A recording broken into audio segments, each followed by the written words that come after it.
Now I want to cross to Brisbane and catch up with One Nation Leader Pauline Hanson. Thanks for joining us again, Pauline. Why don't we start on these travel allowances, because the latest revelations relate to your Senate colleague Sarah Hanson-Young, your Senate opponent Sarah Hanson-Young, the Greens senator, and the claims in the Australian that are yet to be denied by her that she's been using her family reunion travel entitlement to fly her husband, Ben Oakwist, between Adelaide and Canberra. Now, Ben Oakwist, as you know, is the former Chief of Staff to Greens leader Bob Brown. He's now a lobbyist. He's formerly with the Australia Institute as well.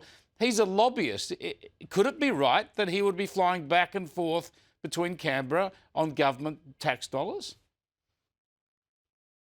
It may be the case. She does have the right under the rules to bring her partner to Canberra.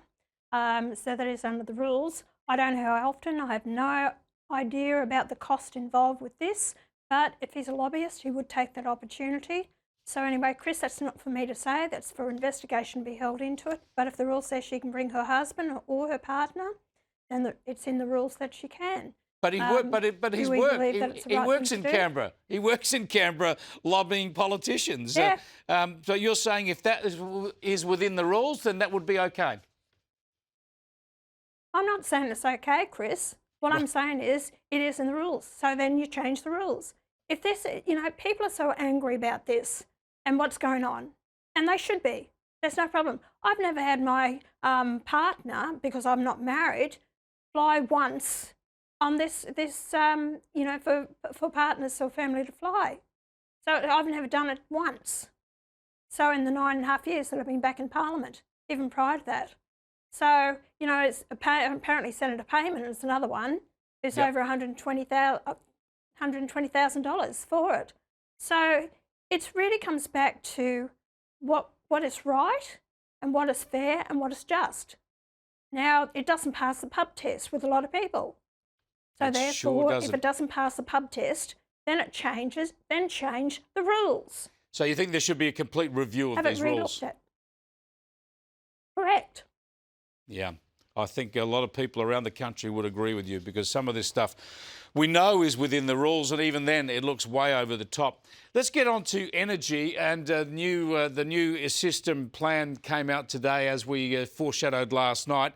It says coal's got to stick around longer. It says there's going to be another $3 billion. It says the net zero plan's going to cost close to $200 billion when you include rooftop solar. But Daniel Westerman, the man who heads up the Australian electricity market, have a listen to what he's got to say. He pins it all on coal.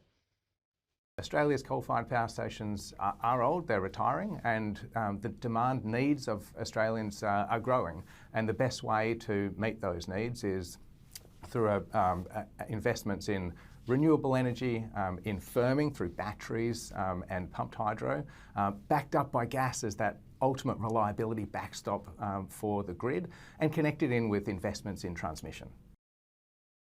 Pauline, it's time we call this stuff out. This is not factual, what these bureaucrats are spinning, trying to pin price increases on a failing coal generators when the whole system is designed to force those coal generators out. And then he pretends that the cheapest solution is renewable energy and batteries and hydro. Has he looked what's happening at Snowy 2.0? It's going to cost $20 billion, and it was supposed to be operating 2 years ago.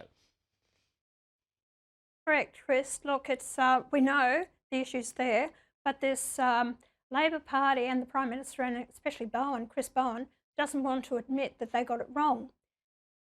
One Nation has been vindicated because we put out our energy policy last weekend, which was published in the papers across the country. And what the AMIO is saying, they've vindicated what we've said. We have said stick with coal, put in 3 coal-fired power stations, one at Collinsville, one in New South Wales, one in South Australia, put in a nuclear power plant, and coal has to see us through for a lot longer yet. Look at hydro for Hells Gate Dam in North Queensland. We need to look at hydro. We need to have a diversity. The $128 billion this is costing, up another $3 billion, in all these transmission lines they're actually putting in. But I tell you what's going to happen. A lot of people are actually going to solar.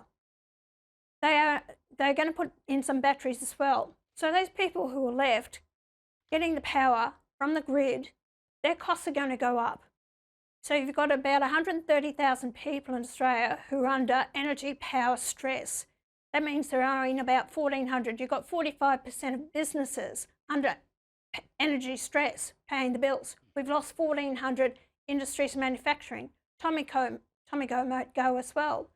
So all it's done is put our country into poverty, losing industries, manufacturing, cost in the household. For what? It is a mess. Now, it's about time these politicians were actually called out and have to be answerable for the decisions that they make, the lies they give to the Australian people. I want to set up an independent board that if they fail in their promises and cost to the country, then they must lose their jobs.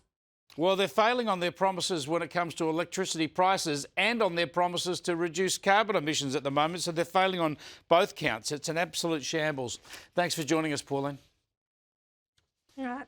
Pauline Hanson there, the One Nation leader, joining us from Queensland.